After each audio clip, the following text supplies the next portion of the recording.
Hi guys, so Beng and I, we are now today in the new BMW 7 Series. This is the newly facelifted one that was launched earlier this year. Massive updates, but the biggest change is in front. Okay. They still kept the 740 LE badge, but they put the 3-liter inline 6 engine Okay.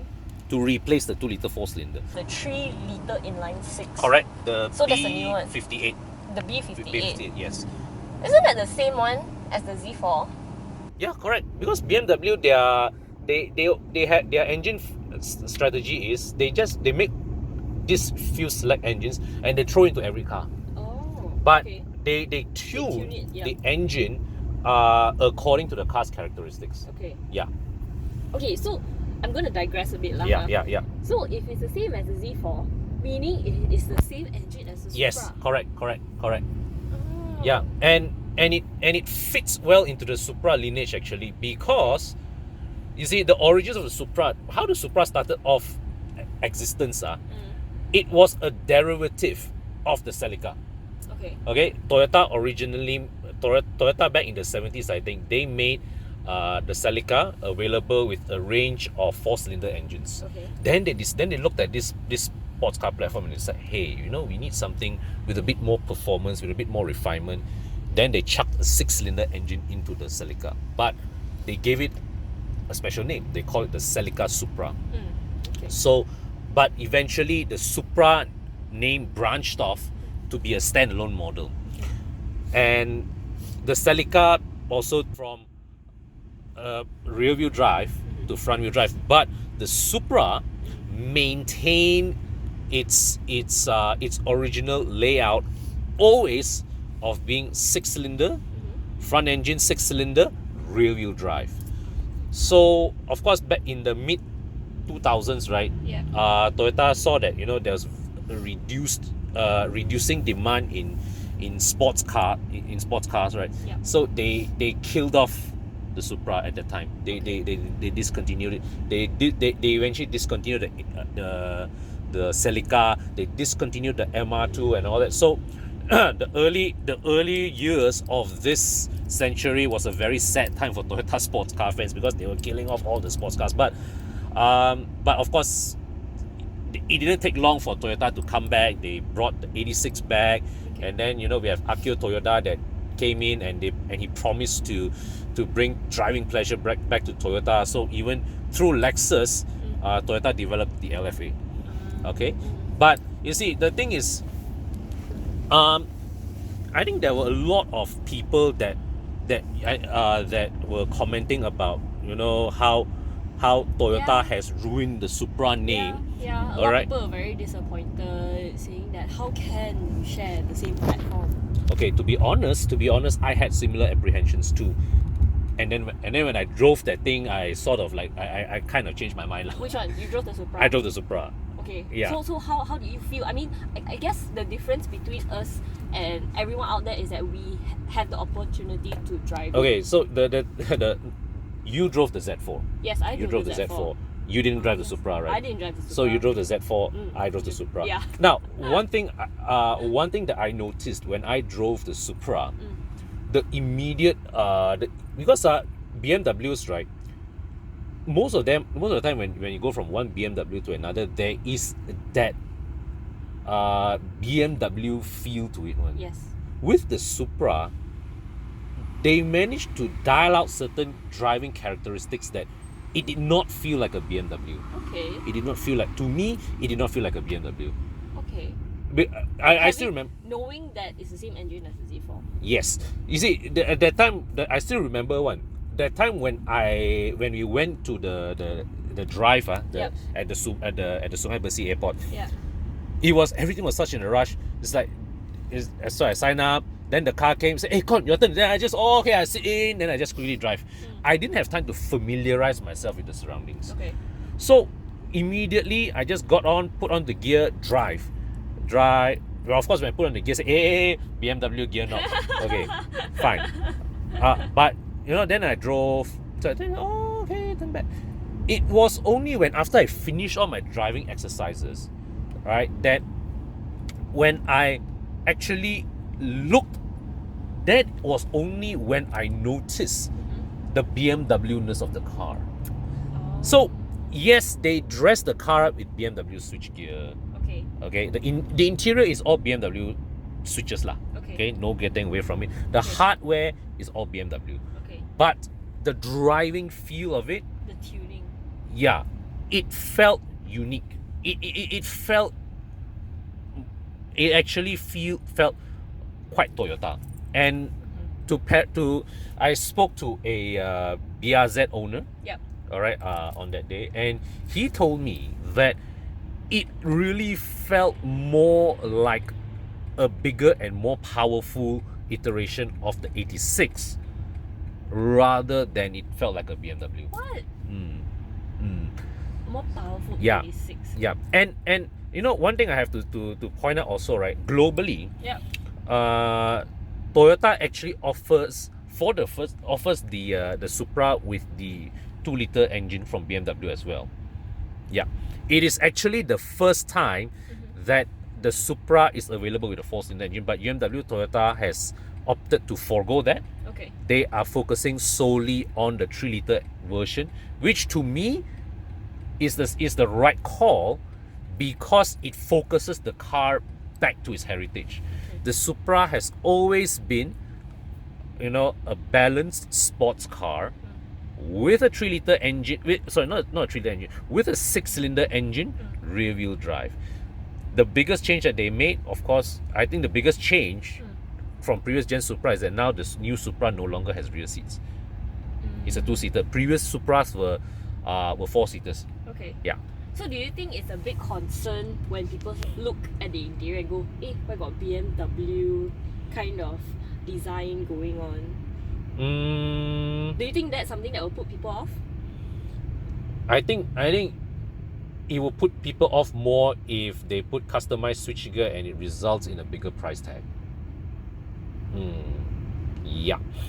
And I think the thing is that from the outside, what really what I want to point out from the outside, the Supra has its own unique.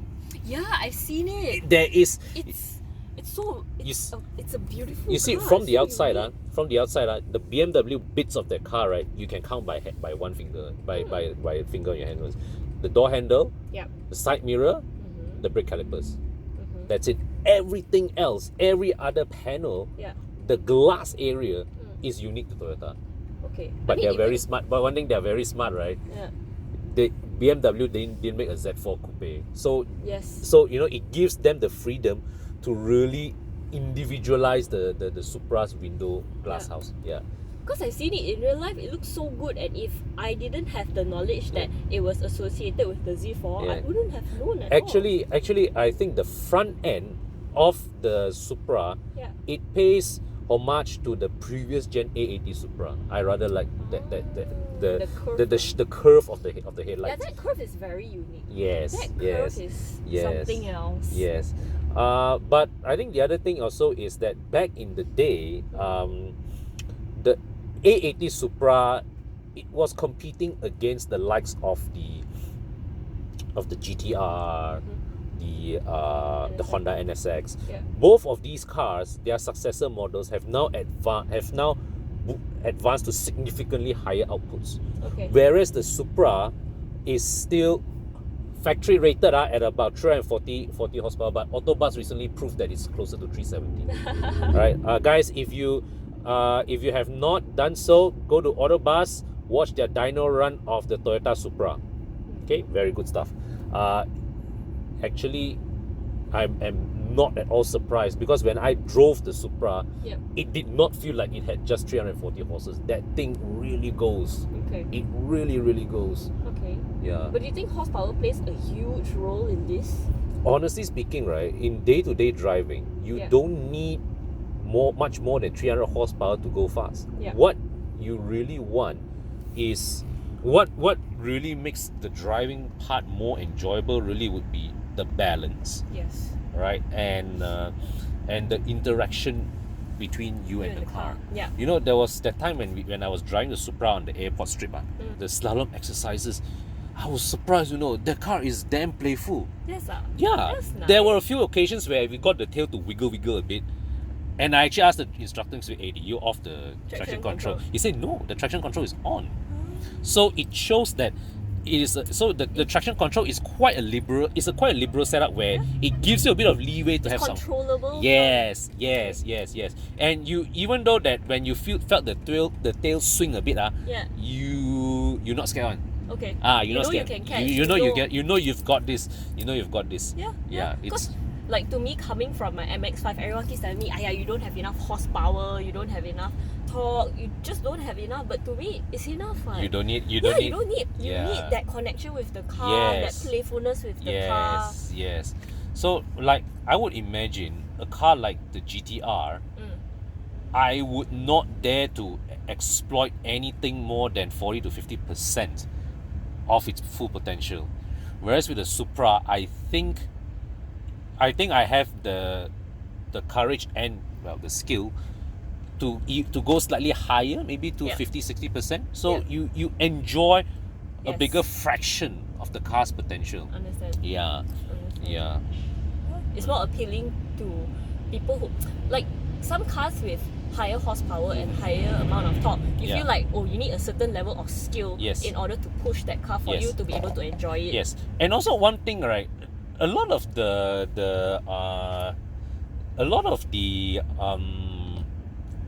intrigue, a lot of the hype of the previous Supra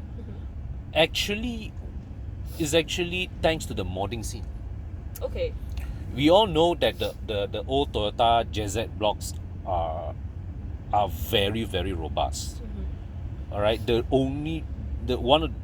Why it is so legendary is because of how people say that, you know, how some of the very talented workshops in Sunway have known to boost that car up to 1,000 horsepower. Yeah, I've heard about stuff like that. So it's crazy. I mean, full marks to Toyota. The JZ engines will go down in history as one of the most legendary engines ever produced. Yeah. There is no denying that. There is no comeback against that.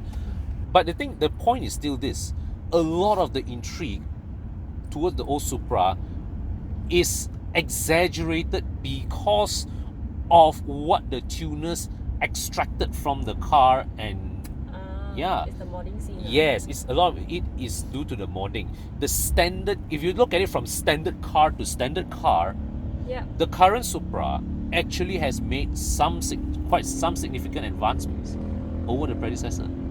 Makes sense. Okay, so is it very difficult to find a stock Supra? Would you say?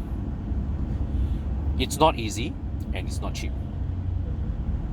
Okay. It's not easy and it's not cheap. Okay. Yeah, but I mean but most Supras out there are heavily modded. Yeah.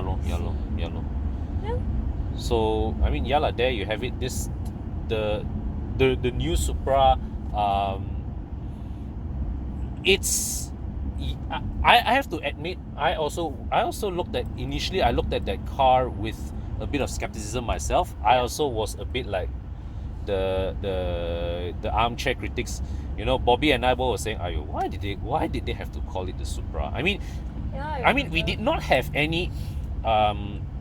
We don't have any problems with Toyota collaborating with BMW to produce a sports car.